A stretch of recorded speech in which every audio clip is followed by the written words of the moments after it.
Good afternoon and welcome to UK Column News. Today is Monday, the 7th of April, 2025, just after 1 o'clock. I'm your host, Brian Gerrish, and delighted to have with me in the studio Ben Rubin, and we've got Diane, Rasmussen, McAdie joining us by live video link.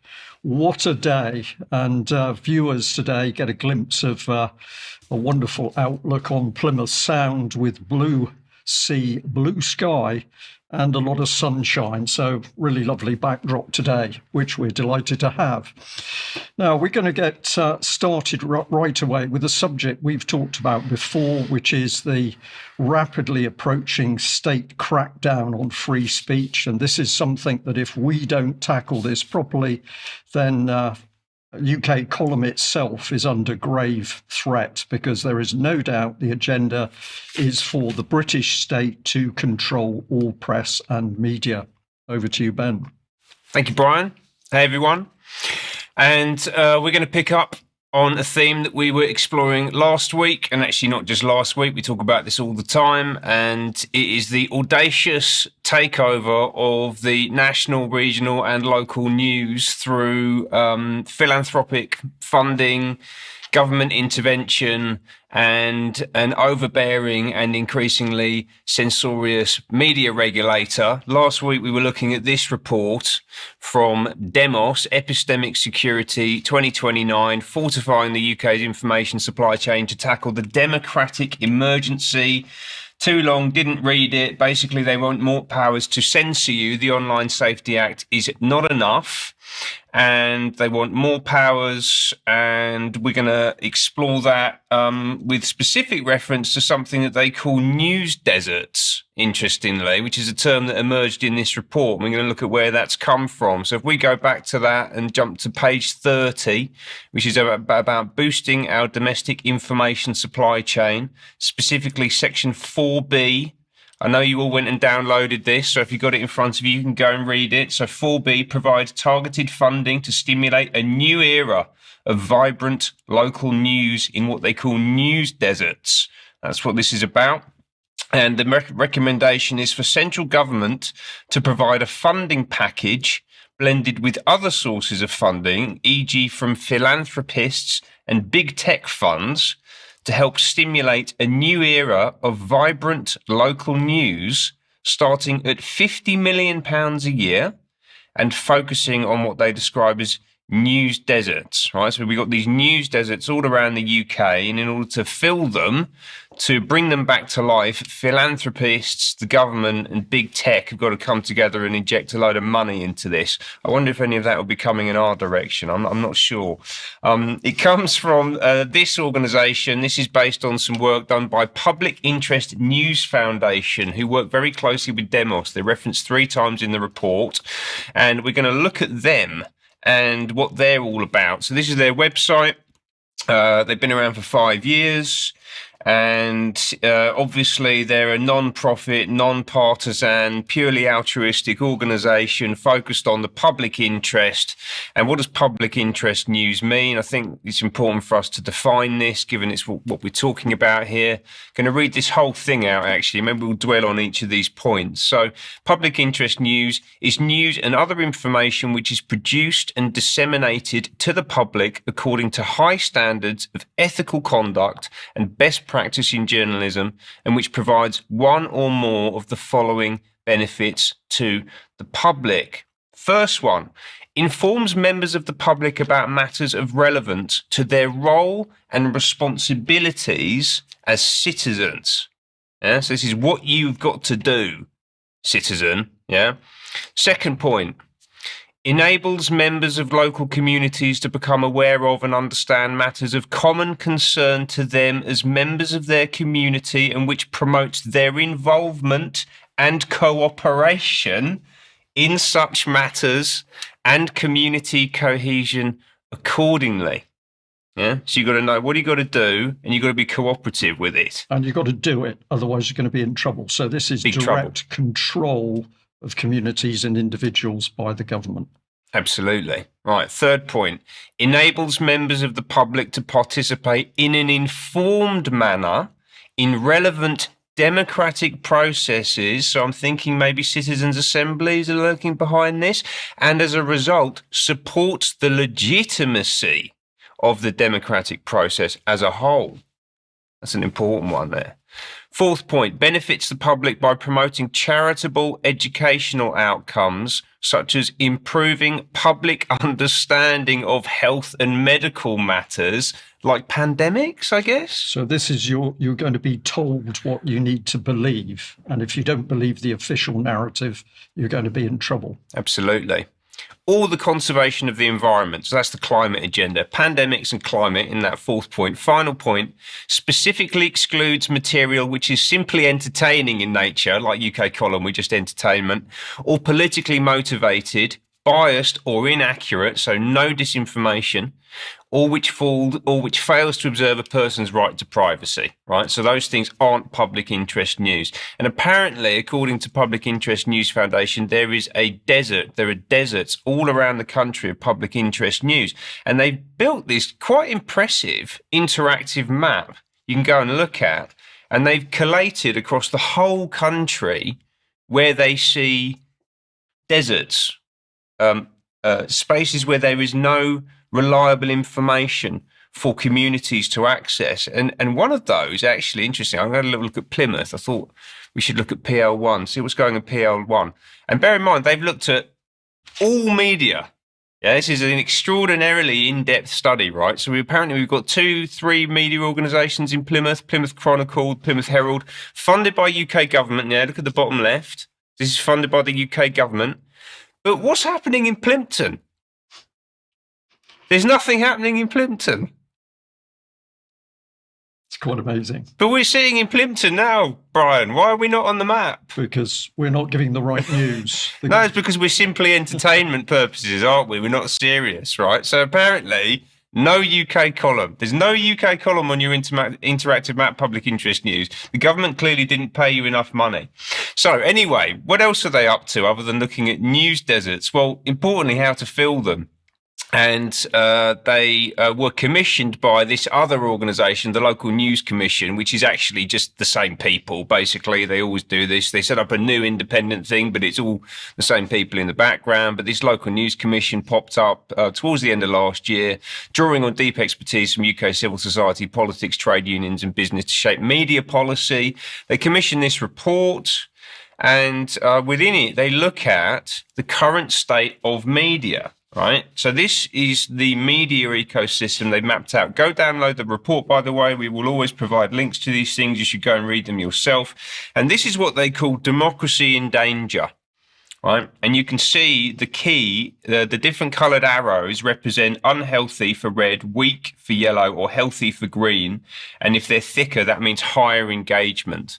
So you can see that the BBC has got a healthy but low engagement relationship with fragile communities at the top. Communities are fragile at the moment because the BBC is talking to them. You've got a fragile local news in the centre there, which the BBC is also talking to as well. So there's just a one-way relationship between the BBC, because the local news obviously look at what the BBC is saying and then they report that. And then central government's got a bit of a role to play. Local councils have got a weak and one-way relationship with local news, but the big red flag is the top left there. Yes, big tech, the big bad dangerous internet, and Elon Musk and Andrew Tate and where dragons are, out online, and that's causing fragile communities, and ultimately it's causing democracy to wither.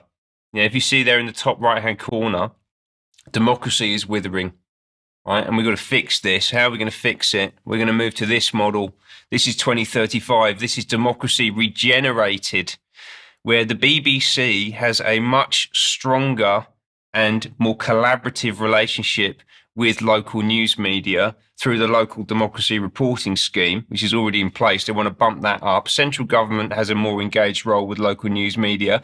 Something called the Civic Centre. I don't know if you clocked that, but they've actually changed from a town hall to a civic centre. So the local council is going to be a new form of local council in this model by 2025. And the local council is going to have a much more direct relationship with these empowered communities at the top. So will the community newsroom. There's a new entrant, philanthropy. Yeah. Centre left. There's going to be a lot of money and a lot of influence coming into this ecosystem from philanthropy, rich people, right? This is money and power colluding with each other in order to take control of the media ecosystem, in order to, as they see it, empower communities so that democracy might flourish, right? What could possibly go wrong? And the big tech ecosystem has been tamed, yeah? We can see that it's now been regulated and restrained and is much more trustworthy, ultimately. My comment on this, Ben, is, of course, the moment you let local councils loose with news, all that's simply going to come out is more of the mainstream political propaganda, because, of course, local councils are now highly politicised. They only follow the lead from the controlling party. So if it's a Labour council, it's going to be Labour propaganda. And if it's a Conservative council, it's going to be Conservative propaganda. So this is immensely dangerous. I can imagine that a Second World War Germany would have been desperate to be able to buy and facilitate this type of system in order to get propaganda to the individual 24 hours a day. This is really serious stuff, and people need to understand, if this architecture comes into place, free speech in this country absolutely gone. Completely. And guess who funded this report? So who funds Public Interest News Foundation? Just be absolutely on the button about this. So Ben Goldsmith, Jimmy Goldsmith's son. So he's in the philanthropy bucket. DCMS, so like the Department for Culture, Media and Sport, have funded this report, this organisation. The European Media and Information Fund, Joseph Rowntree Charitable Trust, Luminate, which is Daniel Sachs Foundation, they've got money in there, Open Societies, Paul Hamlin, all the usual suspects, basically. The NHS, because obviously we need to pay attention to public health information. That was in the definition of public interest media, wasn't it? Right. So that's who's pushing this. Yeah. So government and philanthropy want more involvement in media, so they funded a report to make that exact recommendation. It's a bit circular, isn't it? Who's behind Public Interest News Foundation? Some of the individuals. So we got Julius Weinberg. He's the chair, former chair of Ofsted, interestingly. For a number of years. Polly Curtis from Demos. She's the deputy chair of this organisation. So Demos uses Public Interest News Foundation as an external source of recommendations to put into its report, but actually the person who runs Demos is on the board of the Public Interest News Foundation. It's all a bit incestuous, isn't it? Who else? Richard Scorer. This is a fascinating one, right? So he's a solicitor, and he ran the independent inquiries, public inquiries into child sexual abuse, the Manchester Arena bombing, the COVID-19 inquiry, the Thirlwall inquiry, which is Lucy Letby, and the inquiry into the death of Dawn Sturgis, which is the Novichok issue. So that man there, Scorer, is basically one of the primary representatives of establishment narrative around some of the most controversial issues that have happened in the past 20 years. And he's on the trustee board of this organisation wanting to control local news media. Isn't that a bit odd?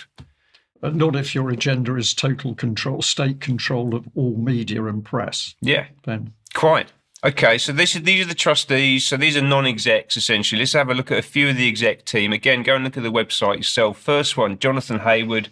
He is the executive director, former editor of the Fabian Review. Yeah, that's his big claim to fame. So Fabian's right in the mix. He's also a leadership fellow at St George's House in Windsor, so nestled up right next to the royal family. Jaldeep Katwala, who's a network manager, former BBC, Channel 4, UN, you get the picture. And then the guy on the end there is a fascinating one, Samir Padania. So he's involved with Open Society Foundations, the Wellcome Trust, with Nesta, and also the International Fund for Public Interest Media that I spoke about a month ago, I think it was, where Mark Thompson is on the board, right? So this is a local news, but he's linked right up into the stratosphere in the global ecosystem around this. And he's also a trustee of something called the Indigo Trust. And if you remember this bloke, William Perrin OBE, last week, the guy that helped found found Ofcom, worked for Blair, has got a thing called the Indigo Trust that he's actually a founder of. That guy, Padania, is a trustee of that trust. So this is all just interconnected. It's just all the same. It's just one thing. Yeah. and it gets presented as many things. Extraordinarily corrupt, and dishonest. It's they're lying to us, frankly, about their intentions and their methods here. How the system works, but it's a revolving door. Yeah. And you've got one more here, I think, Ben. Yeah, I do indeed. Just very quickly, just to look at how this is actually coming to life in practice. So this is a case study from the Public Interest News Foundation website about ipswich.co.uk, and I'll just pull out 2 quotes from the article. Ipswich doesn't need more journalism, it needs change. And also, 22 organisations fund our journalism through an annual fee. We call this a common purpose levy. I think says quite a bit. That's just got to be a coincidence, I think, Ben. Well, let's move across to the so-called mainstream, or better known as the legacy media. And of course, for many people, through their letterbox dropped to Sunday Mail yesterday. Let's have a look at the front page. It says that Labour's Dan Norris suspended by party chiefs after police swoop on his West Country constituency home. Starmer rocked as MP held in rape and child abuse probe. Now, the thing is that front page goes to Labour's Dan Norris, but nothing about Dolphin Square child abuse, which I understand is stalled at the moment in the Daily Mail editorial queue. But thankfully, smaller outlets that do exist have been doing some good work in the background. And although we have known about this for a while, it's only been now that it was appropriate for us to point you to your local Guardian. And there is an address there on the on-screen image, so you can find it, where the headline was, "What do we know for sure about the Elm guest house scandal?" Now, this was a guest house where men were going not only for homosexual sex, but children were involved. And in the mix, a lot of people involved with the police and indeed the security services.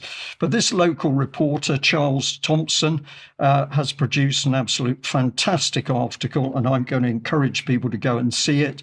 But it includes some excerpts from documents. Here's the Met Police total policing, and it's talking about the way people were behaving in this particular accommodation. They were watching homosexual pornographic videos, and it gets very mucky indeed in some of these. So I'm not going to go into huge detail in today's news, except to say go and read the detail, because this is about the sexual abuse of principally young boys.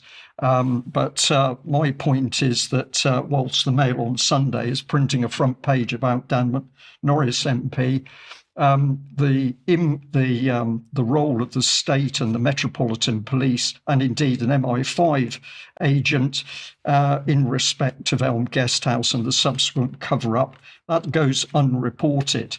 Now, there was a second report by this same man, Charles Thompson. He says that the IOPC won't publish the Elm Guesthouse police officer statements. So it's well known now that there are a lot of statements by police that have not been brought forward and put in front of the public. Why not?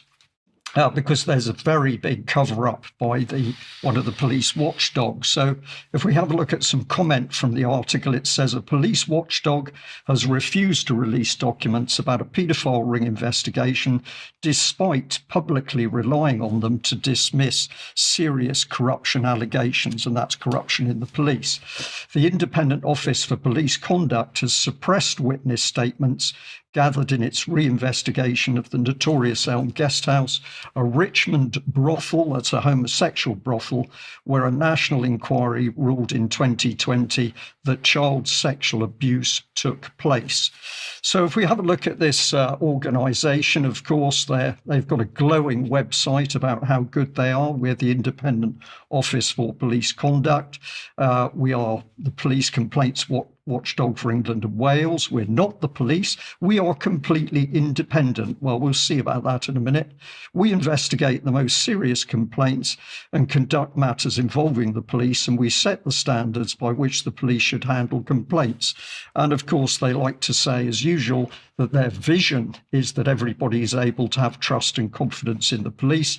But it's very clear this organisation is helping the cover-up of key evidence, including key evidence from police officers demonstrating that children, especially very young boys, were raped and seriously sexually abused in Elm Guest House, but they don't want this coming to the surface. Let's just have a look at a little video clip of the IOPC bigging up itself and its role.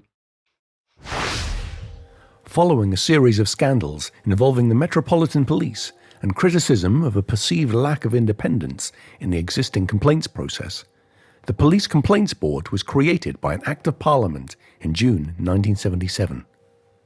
The 1981 Brixton riots and the Scarman report on allegations of racism in the police led to pressure to reform the Police Complaints Board. As part of the Police and Criminal Evidence Act 1984, the board was replaced by the Police Complaints Authority in April 1985. Following the murder of Stephen Lawrence in April 1993, public confidence in policing was again questioned. Sir William Macpherson's public inquiry into Stephen's murder called for the creation of a new, independent watchdog to oversee and investigate police complaints. In addition, a study in 2000 by Liberty, the human rights organisation, argued for an independent body to investigate police complaints.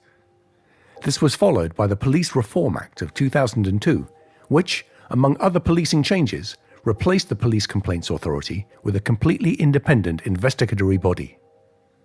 The Independent Police Complaints Commission became operational in 2004 and replaced the Police Complaints Authority. It had greater powers and its own team of investigators to probe the most serious incidents. The IPCC had doubled in size between 2013 and 2018, and structural changes were needed to better suit a much expanded organisation.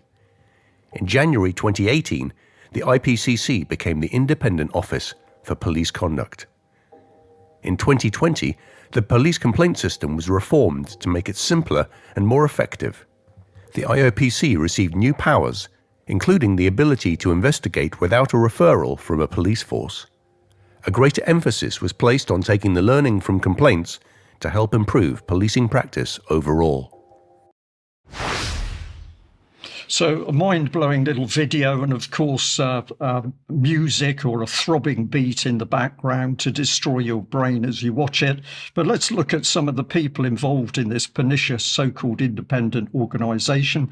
The person I'll focus in on is Rachel Watson, who was appointed Director General of the organisation in April 2024.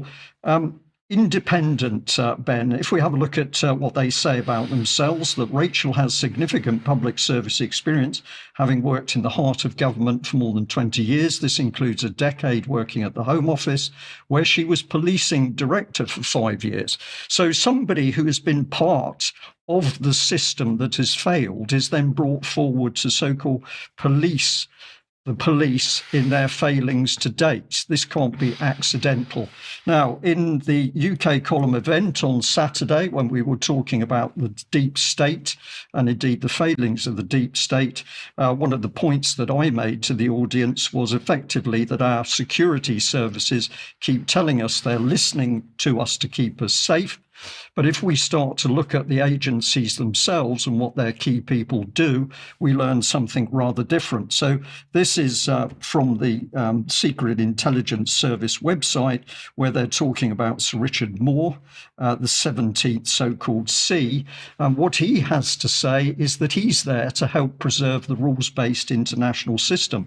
So they didn't know anything about the widespread abuse of children, including in Elm Guest House, where personnel from MI5 were reported at the time as being present. They simply didn't know any of this was going on. Now, at the time, UK column reported heavily on what was going on with Elm Guest House, including Cyril Smith, high-ranking police, a leading tycoon, a National Front member, Sinn Féin, royal household official, an MI5 officer, pop stars, and originally some of the former spies in this country. And the other thing we pointed out is that people warning about this abuse were ultimately threatened by special branch. So I'm going to say this is a big thing in the background and it is coming to the surface. But of course, the other thing the column reported on was the cover-up of this abuse by David Cameron's Conservative government. One of the things to note in this very busy diagram is NSPCC, and that links back into the front page of the Mail report, and that Labour MP. Read the article to understand why. But also, of course, what we're seeing here is the abuse of young children in Dolphin Square, where there was also a massive cover-up. But apparently, the Metropolitan Police and our security services don't know anything about it. Now, just to end the segment by a little bit of focus back on the failure of the established media, if we have a look at just one of the internal pages from that Sunday Mail, it is complete comic. We've got a mixture of a lovey story about the king. We've got crass politics being mixed with cheap films. We've got Elton John and loose women. And we've got a headline about a nervous British company called Land Rover. But of course, you have to read the article to understand it's not British, it's Indian. And of course, this is where it takes everybody, is a double-page spread where we are accused of having the problems, the mental health problems, because of things we've done wrong, when in fact what the Daily Mail is doing by printing this dross, in my opinion, is absolutely attacking people's minds. Now, Diane, welcome to today's news. And one of the things that we'd like to stress to our audience is that aside from the videos that go out, the news programs and the interviews, there's a huge amount of information in the articles.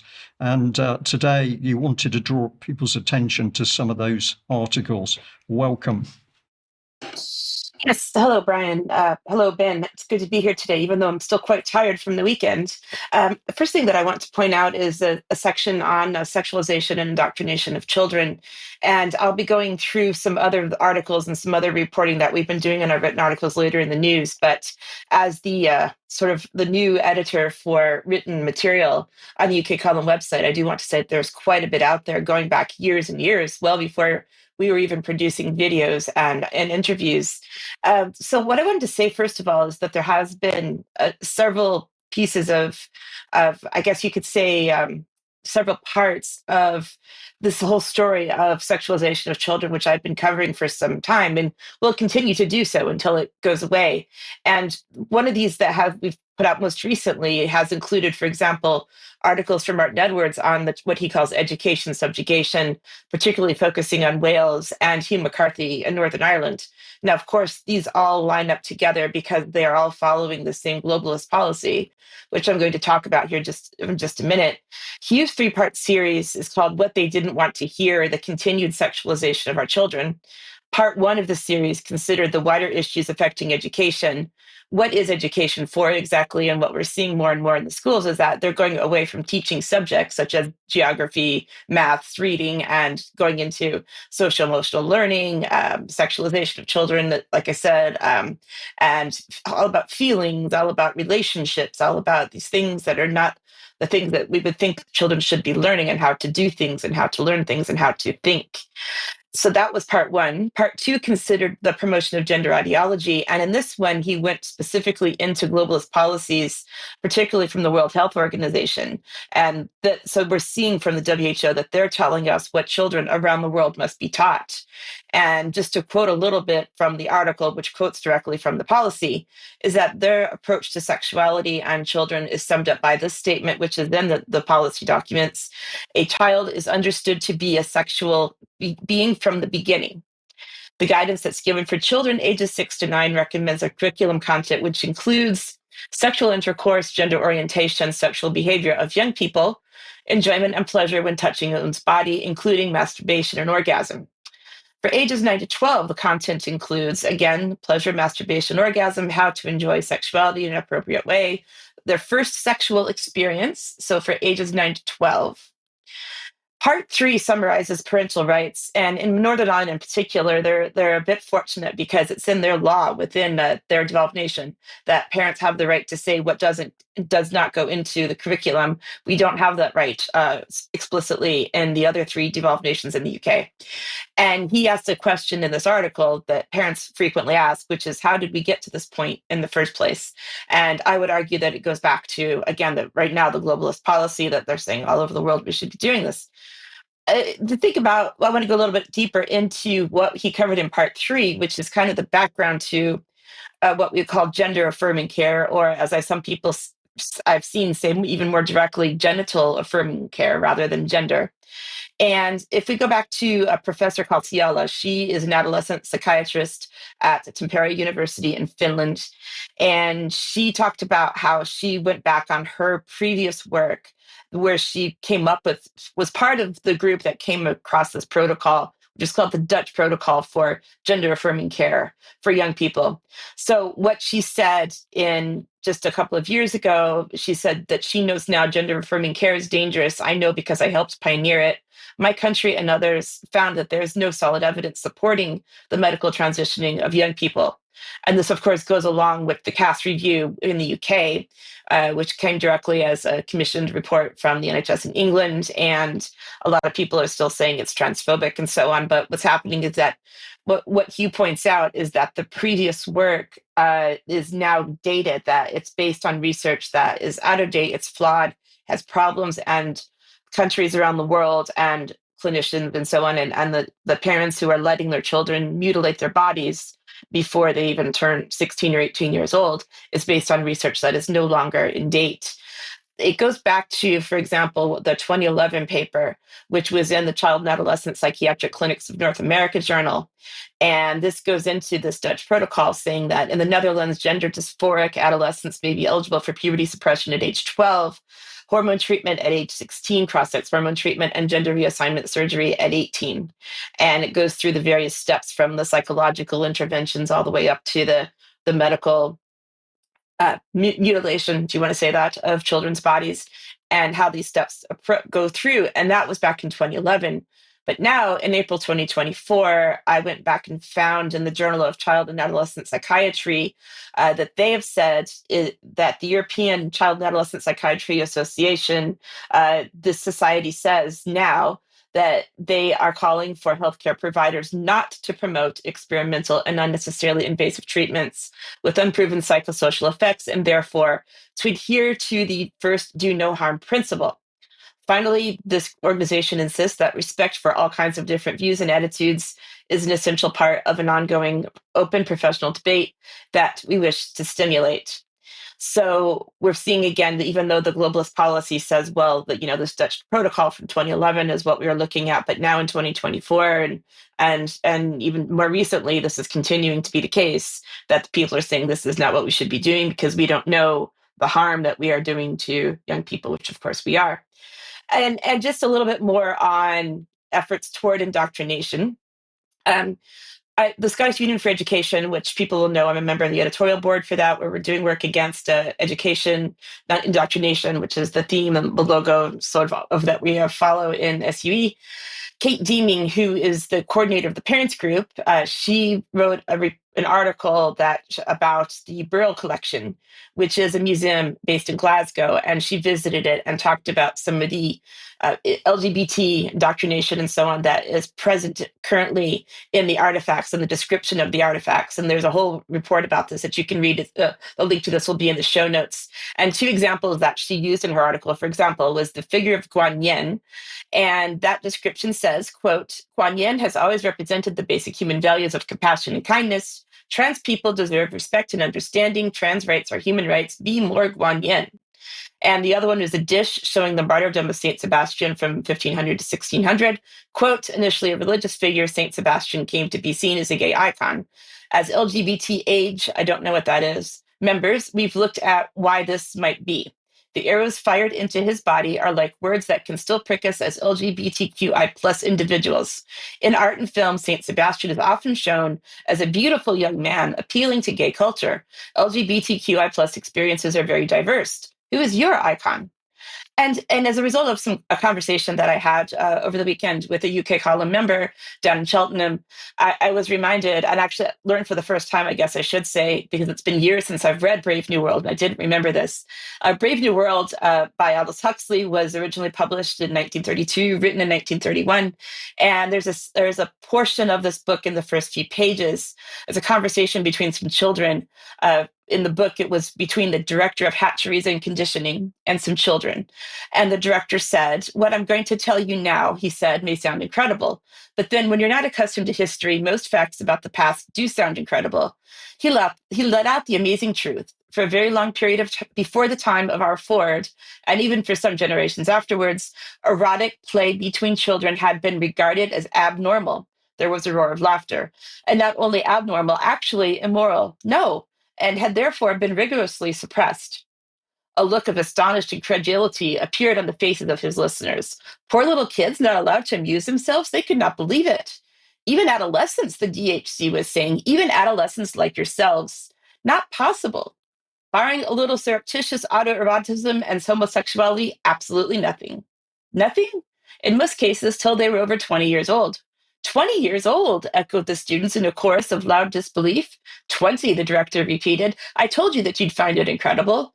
But what happened, they asked. What were the results? The results were terrible.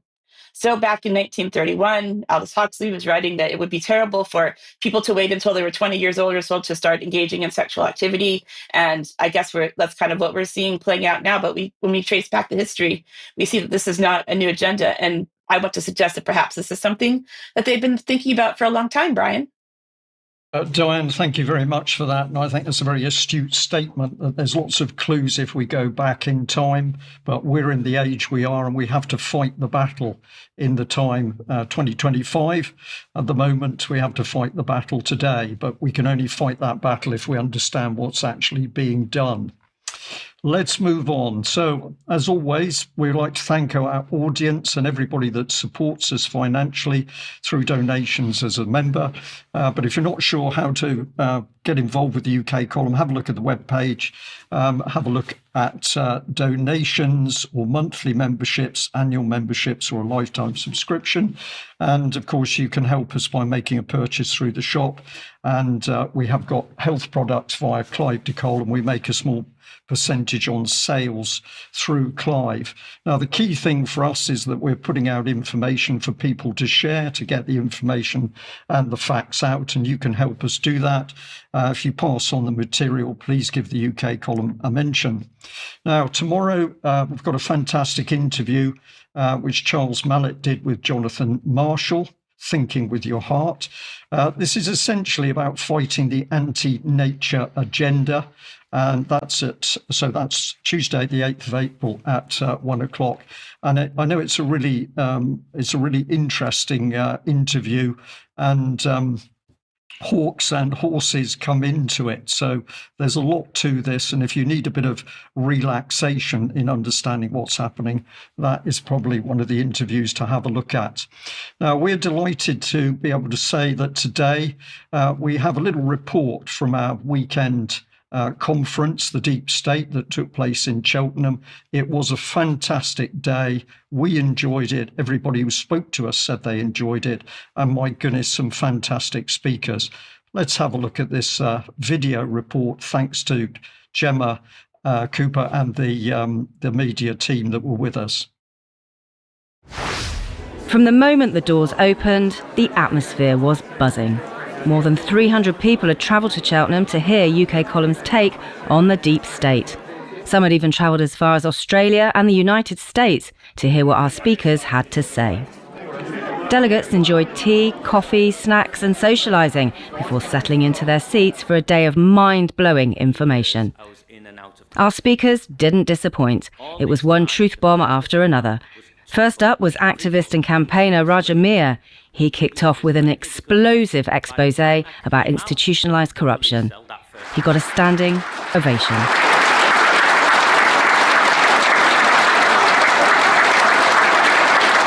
Raja was followed by UK Column's very own editor and co-founder Brian Gerrish. He revealed information he's never told anyone before until now.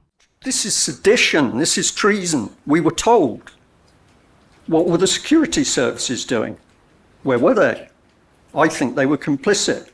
With the deep state firmly in focus, delegates were treated to their very own UK column donut in the break, a nod to the odd-shaped building just up the road, which houses the British Security and Intelligence Agency, GCHQ.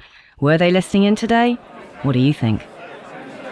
The breaks also gave an opportunity to buy books and merchandise from specially invited guests, and perhaps most importantly of all, the chance to talk to fellow audience members and forge new friendships. But soon it was back to the action, with Alex Thompson talking about his time at GCHQ and giving his insights about the British establishment. Then lunch, a chance to chew over the morning's content and reflect. What do you think of the event so far today? I'm really enjoying it, yeah, very insightful, particularly Raja this morning. Really enjoyed that. Quite harrowing actually, and I say enjoy, it's not quite enjoy, but you know what I mean. I think it's been exceptionally well organised. Look forward to the next one.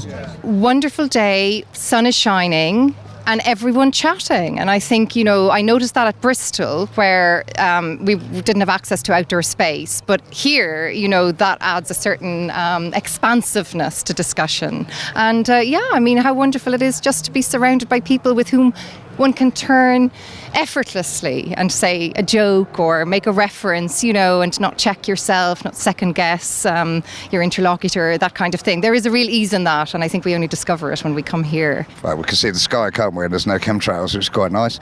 But yeah, it's brilliant. It's worth every penny. Look at the people, it's just a bunch of wonderful misfits of mad uncles and aunts and fathers and whatever else and mothers. And it's just joy.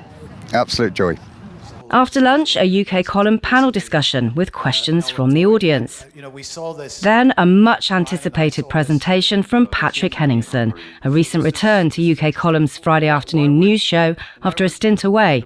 He went down a storm. The final speaker of the day was GCHQ whistleblower Catherine Gunn. She too had the audience on their feet. It was an extraordinary presentation, rounding off an extraordinary day. But it wasn't over yet. Ticket holders joined the UK column team and our speakers for an evening buffet, social and some music. A chance to relax with like-minded people. These sorts of events are massively important to bring people together. For me, that's what it's all about, is finding people. And it's been lovely today. Really enjoyed it.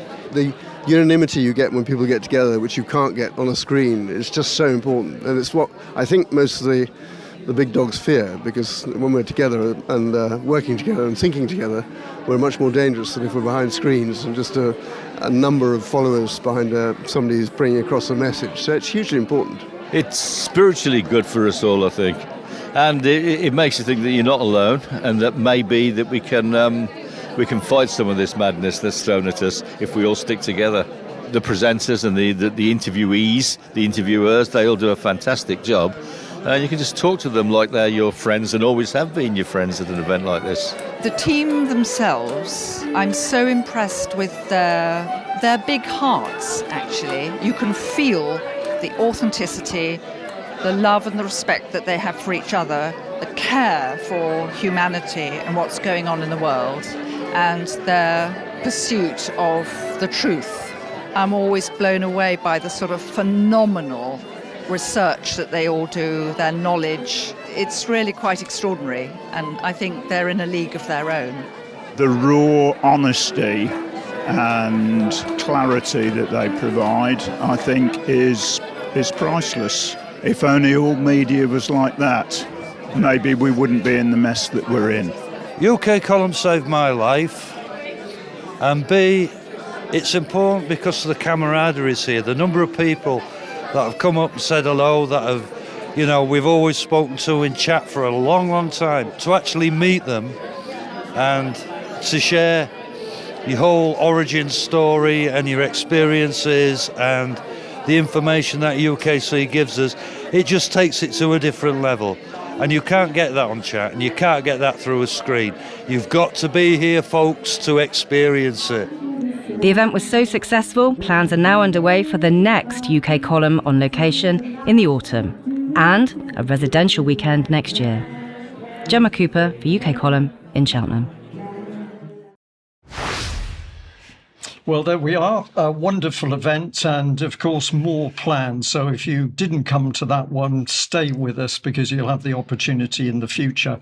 Now, I'd also say that if you didn't see Saturday's event, you weren't there, that's still available as a live stream, which you can get through the UK Column website. That's £20 for non-members, £18 for UK Column members. But the next best thing to have a look at that live event. Now, Diane, let's bring you back with us because you've got more to say about material that's been up on the UK Column and the good work of our authors of the written reports. Yes, thanks, Brian. That was a wonderful video. I'm kind of overwhelmed by all the compliments that we just received in that video. I've just seen it for the first time. That was amazing. But I also want to make sure that, again, because I'm working with so many wonderful authors that have giving us a lot of written content for our website as well, to make sure that all of these are highlighted, and also because I have some additional information to add for another article that was published recently, because it's a real pleasure for me as the editor to be working with our authors when they're topics that I know about and can maybe make suggestions, although, of course, we're a completely free speech platform when it comes to their work. But I do want to mention just as well, since I've taken over in February, that we have published several written articles that you can find if you search the UK Column website, and we'll provide some links as well in the show notes. And these range all the way from replacement migration, written by Simon Elmer, which is actually a republication of part of his own book that he published before this was in the UK Column website. We have an article from Mark Anderson about Guernsey, the tiny island that beat the big bankers for 20 years of monetary freedom. We have articles from Charles Mallet, including farmers' protests the wrong target, as an earlier one. Another article called COVID Vaccines and New Mechanisms of Serious Pathology by Dr. Mike Williams. An article about Mark Carney, who's the new technocratic globalist Prime Minister of Canada. Post-Democracy in Germany, about the constitutional crisis happening in Germany. That's by Jobst Landgräbe. We have another article with Charles called The Church of England in the Room with Big Tech. And the one that is just from a couple of days ago, The Evolution of the Serial Chemical Weapons Narrative and the Road to Gauta. That's part 2 of a chemical weapons, a narrative series by Dr. Piers Robinson. And finally, the one that I want to focus on is one by Martin Edwards called The Great Transition and NGO Alliances, Charting a Course Towards the Rocks of Net Zero. And the reason I want to talk about this one is because there is a lot of information in this article, but there is also some information that I want to provide that kind of contextualizes what he's done with it and where it can potentially go the further you dig deeper. And this is what I think we're so good at UK Column, not just me, obviously, but all of us, that we go deeper than the typical media, and even articles and videos that sometimes viewers send to us from other non-mainstream sources, even if they are alternative or independent sources. I would have to say that a lot of them I personally wouldn't use in my own reporting because they don't go that far into the depths that we go into to kind of figure out where things actually come from, and to look at the original sources as well. So actually looking at policy documents, and we are able to stay away from all of the sensationalism and all of the, oh, look at this is really scary and exciting, because we're going to actual sources and no one can dispute us, even if they try to. So in this article by Martin Edwards, he talks about the Planetary Health Alliance as an organization, which is, quote, a consortium of over 480 universities, non-governmental organizations, research institutes, and government entities from 80 plus countries around the world. And I'm just going to read a couple of bits from this article so that you can see where I'm going to with this. Its origins can be traced to 2015, when the Rockefeller Foundation and Lancet Commission, which is the Lancet, which is a medical journal working with the Rockefeller Foundation on planetary health, published a report called Safeguarding Human Health in the Anthropocene Epoch in the Lancet Journal. It defines Anthropocene, if you don't know this word already. If you do know it, that's great. If you don't, you need to catch up on your globalist terminology. It is a proposed name for a new geological epoch demarcated as the time when human activities began to have a substantial global effect on the Earth's systems. In the executive summary of this report, the authors talk about the Sustainable Development Goals, and they say that reasons for hope include the advent of the SDGs and the post-2015 development agenda, which provide an important opportunity to address these trends and to tackle health, social, environmental challenges in integrated ways. the part that's really interesting and what really got me going as not just an editor, but as a reporter, it discusses 4 alternative scenarios of future development that exemplify alternative worlds that might emerge from the present. The first 2 scenarios represent an evolution of conventional worldviews. For example, market forces exemplifies market-centered growth or oriented globalization, whereas policy reform tells of a government-led redirection of growth towards sustainability goals. It says that the alternative scenarios presented in the report envisioned a fundamental restructuring of the global order, authoritarianism and fragmentation in fortress world, and positive transformation in the Great Transition, in which material consumption is reduced but is more equitable than the present. And another report, which is shorter, that talks about this great transition scenario, the future scenario of the great transition, can be found in a report from October 2021 from the Planetary Health Meeting. They met in Sao Paulo, and while the rest of us were locked up under COVID restrictions, they decided to go to Sao Paulo and talk about the planet.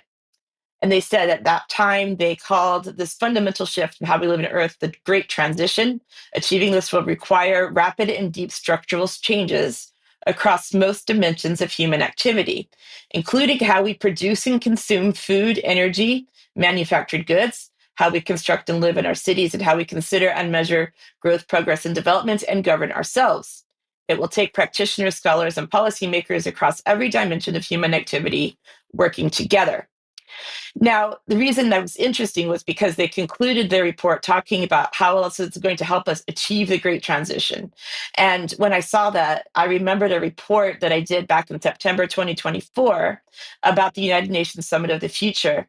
And working backwards from the Summit of the Future, which happened last year or in the last several months, that I went back to a globalist, a little known globalist, but a very influential one called Dr. Paul Raskin from Yale University. And he was actually a member of the Club of Rome in the past, and we just found that out recently. I want to go back and play a couple of clips to show where this came from, because the reports that were highlighted in Martin's report didn't really mention Paul Raskin, but he's the one, and his organization called the Tellus Institute was the one that did this. So my question is, are the globalists plagiarizing each other, essentially? But let's play my clip that I showed back in September on the news first, please. When we discuss scenarios, we talk about 3 broad channels radiating out into the future.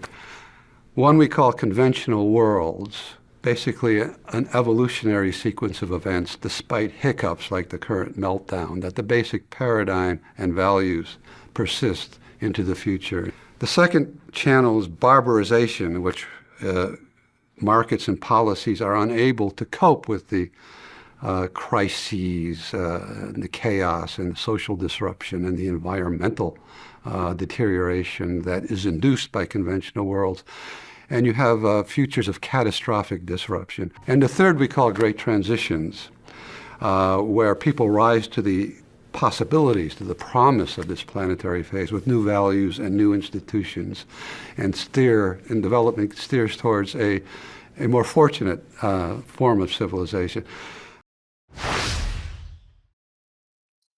So he wrote a book or the Tellus Institute, I guess, really wrote a book that was published in 2016 called Journey to Earthland, in which he further sort of develops these ideas about the Great Transition. And what he says is that global consciousness, cultural experimentation, popular struggles for peace, justice, and sustainability urge a great transition.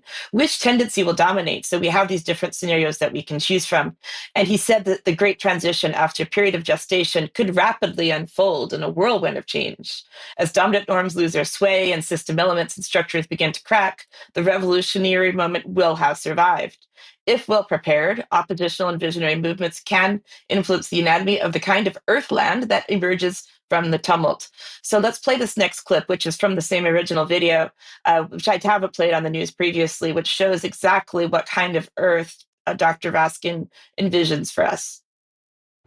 Because humanity has found a way to balance the imperatives of global responsibility with diversity and pluralism in modes of culture and development. When we take our trips to outer space and we look back, we see an integral blue planet. We don't see imaginary lines of states.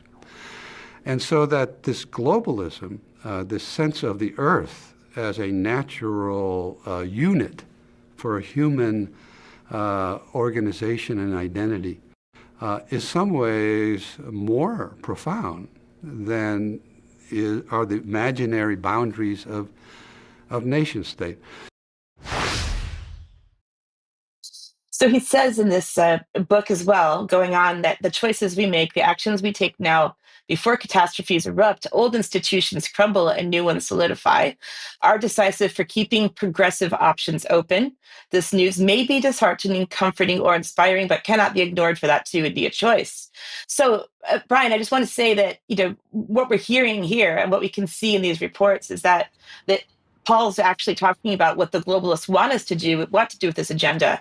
We talk about this constantly on the news, which is their ultimate goal, which is to destroy the nation state and have Earth be a big sort of blue and green blob of existence. We've talked about this frequently, and UKCOM will continue to do so. But my point here is that if people want to go deeper into what we report on, a lot of this will be available in the written articles, which we simply just don't have time to do when we publish videos and news broadcasts for 3 hours a week. But if you want more depth, you can always go into this amazing archive that we have of written reports. Diane, thank you very much for that. An excellent point. Huge amount of material on the UK Column website, and we use it ourselves as an archive very often. When we are reporting today, we go and look at what we were saying 10, 15 years ago. Ben, just to end off today's news, everything is about utopia in the future, Mission 2025. Indeed, utopia in the future, the grand transition, the just and sustainable transition from one economic model to a new one, the political process that will facilitate it, exactly as described there by Diane. Thank you for that report. But I think they might be in trouble.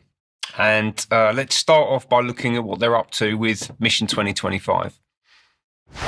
The UN climate conference COP29 is taking place this week in Azerbaijan. It's a chance for international cooperation and to bridge the gap between world leaders and the private sector. I've been around London to hear from British businesses and experts to get their views on how we can work together towards a just, clean and prosperous transition. The good news is we are a global economy in a state of transition. There's a huge appetite for investment in the next industrial revolution. Businesses are absolutely at the arrowhead.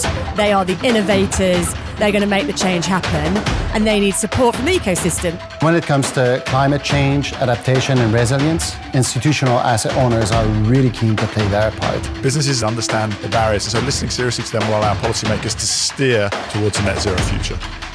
Most businesses are ready to run, but now they need governments to create supportive policy landscapes to help them act decisively. Climate change is still the world's biggest market failure.